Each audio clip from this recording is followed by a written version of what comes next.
মহিলাদের পর্দা করার ক্ষেত্রে মুখ ঢাকা কতটুকু জরুরি? বিশুদ্ধ মত অনুযায়ী, নিরাপদ মত অনুযায়ী মুখমণ্ডল পর্দার অন্তর্ভুক্ত ঢাকবেন, মুখমণ্ডল প্রদর্শন করবেন না, প্রয়োজনে মাথা কাপড় টেনে দিবেন। আল্লাহ বলেছেন ইউদনিনা আলাইহিন্না মিন জালাবিবিহিন্না, মাথার উপরে যে কাপড় থাকে মেয়েদের পর্দার জন্য এটাকে জিলবাব বলা হয়। আল্লাহ বলেছেন এই জালাবিব তারা মেয়েরা টেনে দিবে। এই যে টেনে দিতে বলছে এটা কেন? এটাই তো মুখাবয়বকে ঢাকার জন্য।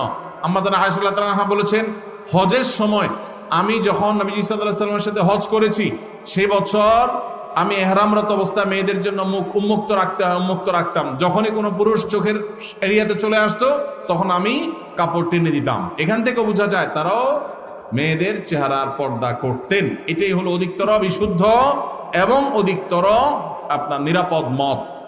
এই জন্য বোনরা পর্দা যখন করবেন মুখমণ্ডলও ঢাকার চেষ্টা করবেন, সেটা হবে এই ক্লাসের পর্দা। যারা সেটা করতে পারছেন না, অন্তত শুরুটা করেছেন, অবশ্যই তাদেরকে আমরা অ্যাপ্রিসিয়েট করব।